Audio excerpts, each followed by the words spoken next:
Bir müddətdir fəaliyyəti dayandırılan ölkənin ən böyük bazarlarından biri olan Bərdə Mal Bazarı bugündən yenidən fəaliyyətə başlayıb. Rayonun Alpoud kəndində yerləşən bazar Bərdə də daxil olmaqla 14 rayonundan olan fermerlərə iri və xırdabuynuzlu heyvanların alqı-satqısı üçün xidmət göstərəcək. Fəaliyyəti yenidən təşkil edilən mal bazarında hansı yeniliklər var? Baxaq.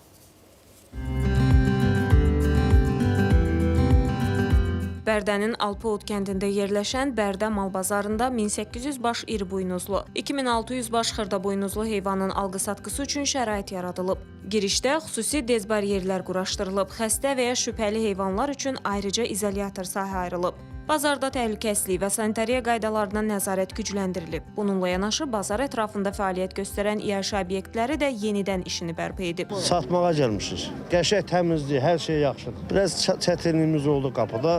Biraz malımız adımız qaldı qapıda. Biraz çətinlik elədi bizə. Bazar bağlı oldu deyənə biraz adam çətinlik çox oldu. Alıb satmağa ona görə çətinlik çox oldu.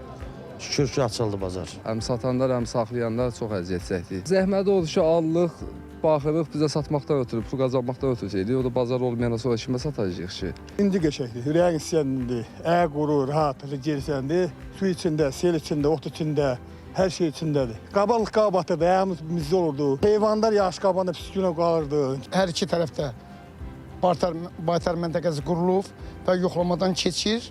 Yoxlama əgər malda xəstəliyimi nəsə müşahidə olunsa, dərhal geri qaytarılır. Bilməməzdən keçərsə, xəstəlik üçün mallara yer ayrılıb orada bazar qutarandan sonra dərhal bazarın arasına çıxarılır. Qeyd edək ki, rayonun Alpoud kəndində yerləşən bazar Bərdə də daxil olmaqla 14 rayondan olan fermerlərə iri və xırdabuynuzlu heyvanların alqı-satqısı üçün xidmət göstərir. Xatırladaq ki, Qida Təhlükəsizliyi Agentliyi və digər aidiyyatı qurumların apardığı monitorinqlər zamanı bazarda heyvan sağlamlığına dair bir sıra tələblərin pozulduğu aşkarlanmışdı. Ona görə də oktyabrın 24-dən bazarın fəaliyyəti müvəqqəti olaraq dayandırılmışdı. Səadət Ayaz qızı Habil Məmmədov, Mələk İnqilablı, ATV Xəbər, Bərdə.